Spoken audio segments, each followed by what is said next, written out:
आज मैं आपके सामने स्वामी प्रसाद जायसवाल जो इंटक महासंघ के राष्ट्रीय अध्यक्ष हैं और कांग्रेस के एक वरिष्ठ और पॉपुलर नेता हैं, उनसे आगामी 1 फरवरी को आने वाले बजट के बारे में बात करना चाहता हूं। सर, हमारे चैनल में आपका स्वागत है। नमस्कार। 1 तारीख का बजट जो इस सरकार की लास्ट बजट है, जो 2024 का इलेक्शन इसी ईयर में होने वाला है, ये बजट में लुभाने वाला सब रहेगा। जिस तरह से धोखा 10 साल 9 साल तक 9 बजट जिस तरह से धोखा भरा रहा, अब इस बजट से अपेक्षा ये रहेगा कि बजट ही बजट रहता है, बाद में टाटा पीस। कोरोना काल में 20,000 करोड़ यही जो हमारी वित्त मंत्री है लाई थी कि 20,000 करोड़ कोरोना काल में हम लोगों को, गरीबों को लोन देने के लिए लाएंगे, वो 20,000 करोड़ का पता नहीं चला।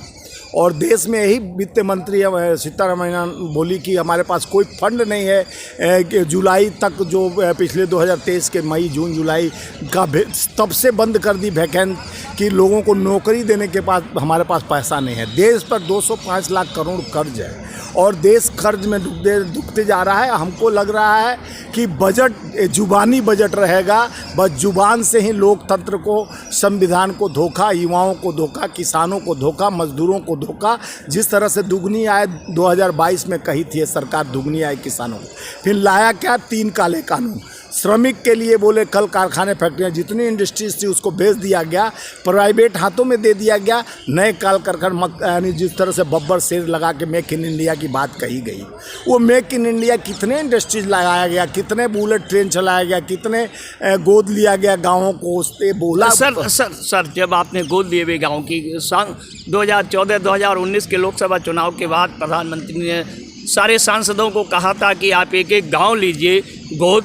उन लोगों ने एक गांव गोद दिया, उनकी आर्थिक और सामाजिक स्थिति क्या रही? देखिए, आप ग्राउंड रिपोर्ट जाके करेंगे तो आपको सारा दूध का दूध पानी पानी हो जाएगा।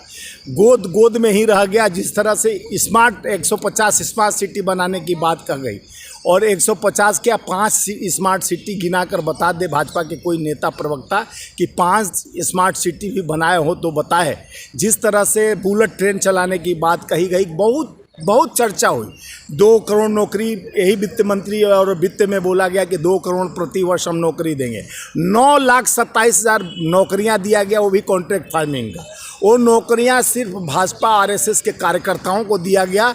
देश के आज युवा जिस तरह से वैकेंट आप देखे होंगे, कवर भी किए होंगे कि 1,60,000 जैसे हमारे आर्मी के बच्चे कोरोना काल 2020 में लॉकडाउन लगा देने पर उनको जो ज्वाइनिंग लेटर था वो सरकार नहीं दे पाई, और अब उनको अब तक कोई उनके लिए कोई व्यवस्था नहीं कर पाई। वो किसान के बेटे हैं, मजदूर के बेटे हैं, निरंतर जंतर मंतर पर हमारे पास सब जगह जाके दुहाई मांग रहे हैं कि सरकार कम से कम हर नीति और नियत सही करे। जिस तरह से षड्यंत्र से हम लोग 1,60,000 लोगों को नौकरी नहीं मिल पाई।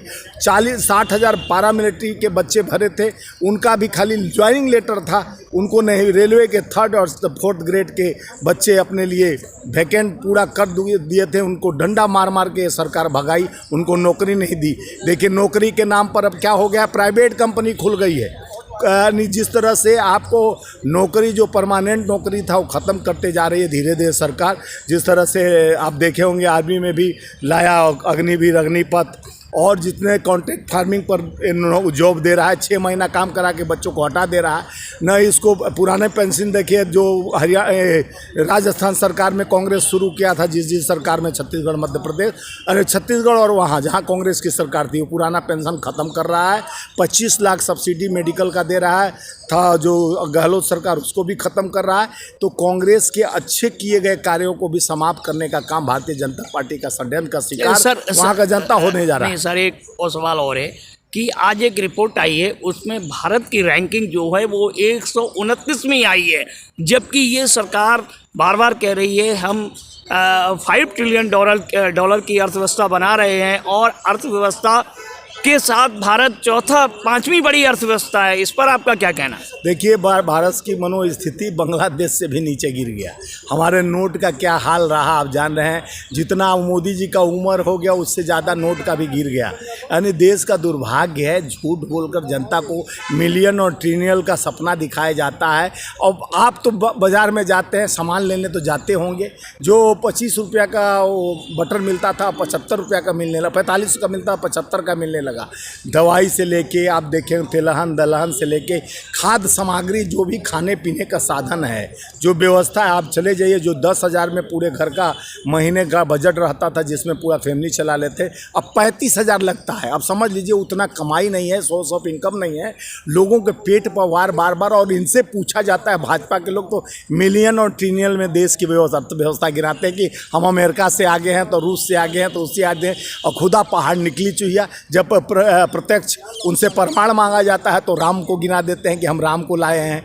जब उनसे कहा जाता है कि अर्थव्यवस्था को सुधारो, देश के लोकतंत्र को बचाओ, देश के बॉर्डर को बचाओ, विदेश नीति सुधारो, देश के अर्थव्यवस्था सुधारो, देश के युवाओं को नौकरी दो, किसान के बेटे को नौकरी दो, मजदूर को हाथ में काम दो, किसी पर आधारित न रहे, काम दो, आपके राशन के लिए कोई आधारित नहीं रहेगा। जो 14 में आप देखे होंगे 34 करोड़ लोग बेरोजगार थे, आज 81 करोड़ के, यही मोदी जी और भाजपा वाले मुंह फाड़ फाड़ के बोलते हैं कि 81 करोड़ लोगों को हम फ्री का राशन देते हैं। ऐसा गरीब क्यों बना दिए 81 करोड़ की फ्री का राशन दे? उनके हाथ में काम दो, जो विकास हो, आपका विकास हो, देश का विकास हो। और किसानों पर टैक्स लाने का भी एक षड्यंत्र किया जा रहा है, किसानों का जी हाँ, आधार नहीं, कार्ड सर इस पे भी एक सवाल है कि इस बजट में अमीर किसानों को आयकर के दायरे में लाने का भी सरकार प्रयास कर रही है। देखिए, अभी किसानों से उनके आधार कार्ड और उनका ब्यौरा ज़मीनों का लिया जा रहा है, हर स्टेट में शुरू हो गया है। उसी के आधार पर उनको देखा जाएगा कि कितनी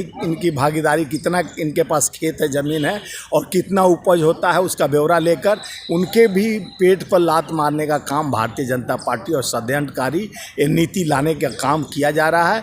अब लोग को जागरूक बनना पड़ेगा। जिस तरह इस देश को धीरे धीरे ठगों के हाथ में जाते देखा जा रहा है, और वित्त मंत्रालय में खाली डब्बा दिखाकर, हलवा खाकर लोगों को विश्वास को खाया जाता है। हलवा परोस के उसको अपने जुबान पे चढ़ जाते हैं। अब देश के सारे बैंक, LIC से लेके सबको खोखला कर दिया गया। अब देश में नौकरी की नया सृजन के लिए हो सकता है चुनावी माहौल है, कुछ झूठ बोलेंगे लोग, जुमला तो जब बाद में कहते हैं मेरा चुनावी जुमला था। तो वित्त मंत्रालय का भी ये डब्बा कहेंगे अभी भर गया है, हम ये देने जा रहे हैं, वो देने जा रहे हैं। लेकिन जनता का विश्वास 10 साल में आप नहीं जीते। मन की बात तो करते गए मन की बात, लेकिन जन की बात नहीं सुने, यही